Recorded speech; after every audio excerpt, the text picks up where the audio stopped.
I am the Alchemist, and in today's video I thought it would be kind of cool to show you guys how to use the Elgato.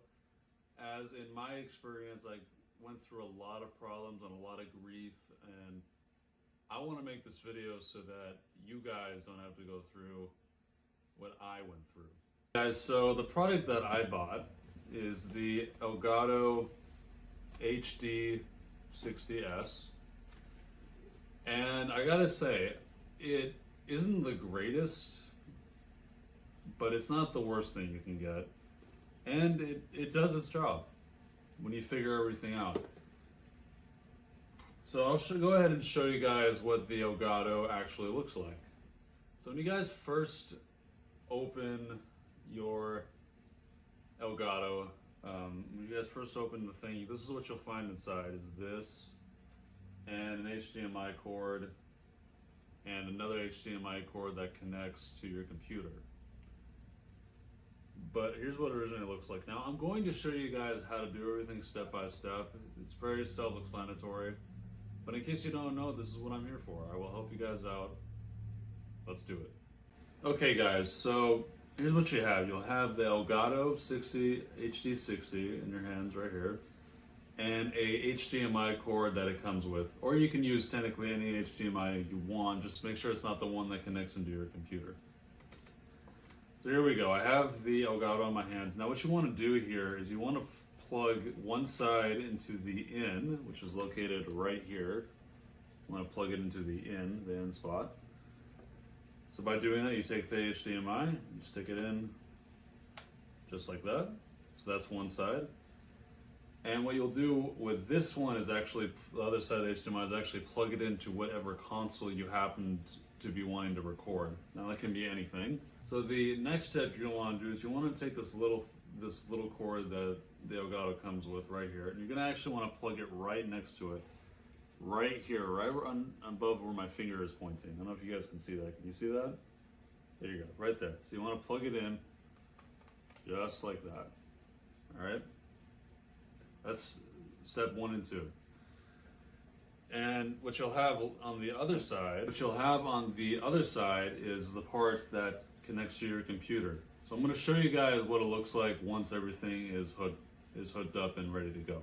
So after you do those first two steps, what you're going to want to do next is take the USB port that is coming out of the port next to the HDMI in, and you're going to take that cord and plug it into your USB port. Now this one happens to be 3.0, and I happen to have USB 3.0, but different Elgatos are different, but generally they're the same thing. So what you want to do is, you can see what I'm doing right here. You want to take the cord and you want to go ahead and stick it in your slot just like that. The HDMI that is in the end, you're going to take the other side of that cord, which is right here, and you're going to plug that into whatever console you want to record that does HDMI. Now I will show you guys later on in the video how to use the Elgato 60S and record AV consoles, but you will need one little piece you'll need. I'll explain what that is later.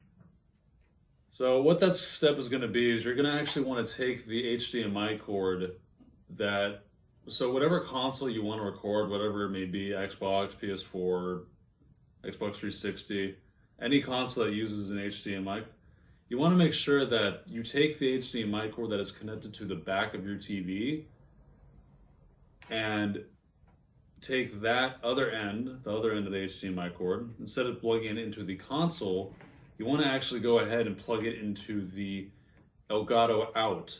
So simply put, just like this. There you go, you hear that noise? You're all locked in. So when all this is said and done, this is what it should look like. Just like this. Front and back. This is what your Elgato should look like right now. Now you're going to take the other end. Now guys, remember, this cord right here is going to be plugged into the TV. So remember that. That cord is going to be going to the end of the TV. So it's not going to be like this, and this is for showing you. Okay guys, so this is the part of the video where I explain how to record AV consoles, the consoles that use AV cords. And what you're gonna actually need is this little device right here called the old school AV to HDMI connector. And it's very straightforward how it works. So step one,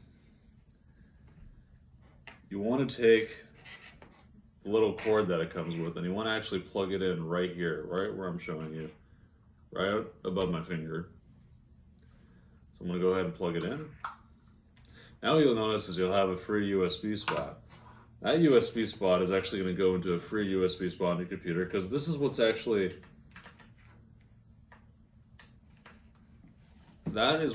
going to get you the signal that you're going to need to be able to actually see your gameplay from Elgato.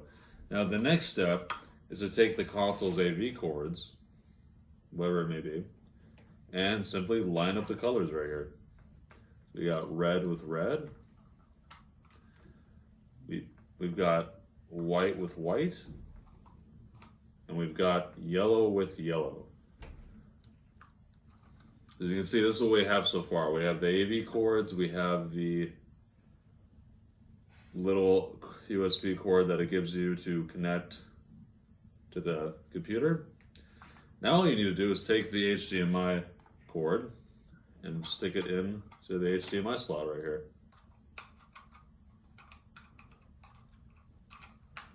Just like that. Now remember, you're gonna plug in the inside HDMI cord to here, so don't forget that. That's what you're doing.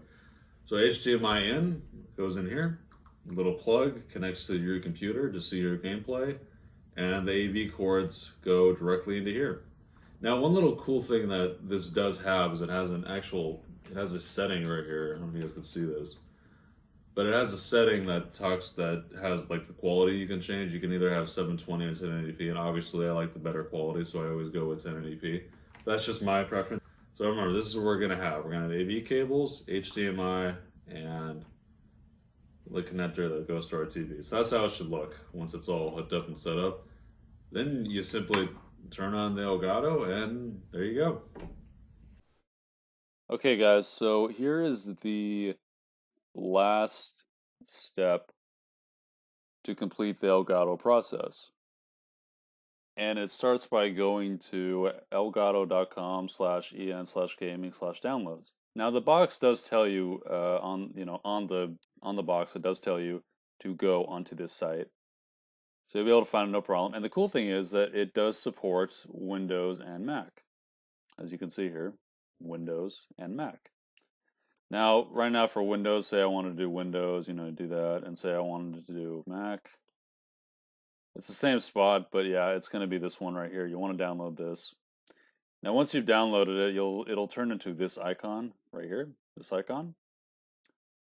And just double click that, open it up, and it'll take you into Elgato's screen capture, which is this right here. It looks exactly like this. So here's what I want to tell you guys real fast. And that is once you get into settings, you've installed this and this opens up, I want you guys to, this will be really helpful for you guys. I want you to go into settings and I want you to keep everything the way it is, how you see here, because it doesn't start on other. This is what I want to talk to you guys about. It'll just be on Xbox One. Now that's fine.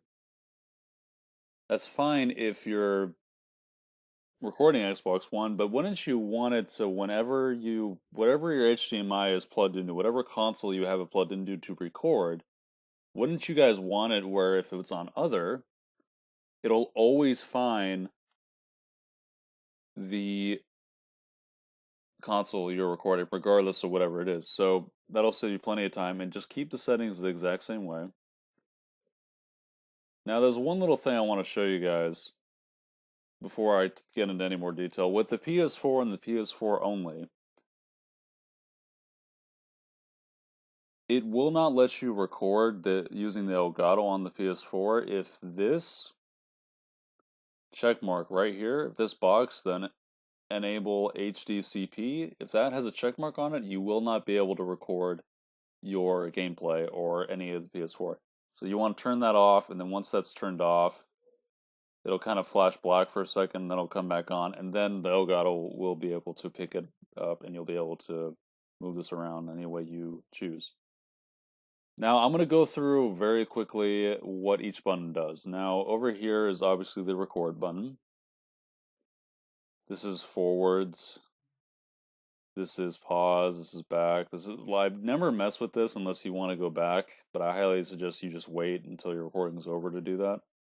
This is how long you've had it open for, and as you can see, I've had it open for quite some time. This is the screenshot, this is the volume, this is for streaming, and this is for live commentary. And again, you can tell if it's on by clicking it, and it'll light up like that. And you can see down where your mic is, you can see my voice coming through. I'm going to go ahead and turn that off. And this is how you can adjust the game volume, which again, if I do this, you can hear the game volume. So I'm going to go ahead and turn it down. All right, 2-0. And again, this is my all my personal settings. But so let's say I wanted to record something, right? Go ahead and it'll tell you it's live in the top left hand corner, so you can see there. Now I always keep the mouse over here because I don't want it to go into full screen as it creates lag, and that's a good way to avoid lag. So again, I'll move it back and forth. You can see I'm moving the controller back and forth. Now I'm going to go over here and I'm going to stop my recording. Now once I've stopped my recording, to preview or to see what you just recorded, you can go to edit over here. Wherever my mouse is, you can see that.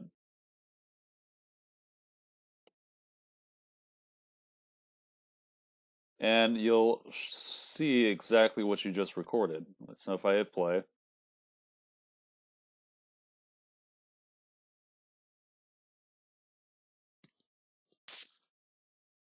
again, you can see exactly what I just did. You don't need to see anymore. But let's say I wanted to use the tools and edit. All right, so I'm going to go ahead and tell it to go all the way to the beginning. And let's just say I wanted to cut right here, right? Go to the scissors icon, click that. Go ahead and drag this to whatever you want to go to. Say like here. Go ahead and snip here. Now, all what's in the blue is going to be deleted. So now if I go to the trash bin and hit delete selected, this is what you'll have instead, right? You can see where you made your split and what you made the edit. So that's the very basic editing tool that that Elgato allows you to use. And again, if you wanted to post it, say a video to Facebook, Twitter, your email, Apple TV, iPad, iPhone, whatever it may be, this is actually how it saves everything, by the way, guys, is a file MP4, which is standard. But that was a very quick and very easy tutorial on using Elgato. So I hope you guys enjoyed the video. Like, share, comment, and subscribe. And as always, I'll see you guys all in the next video.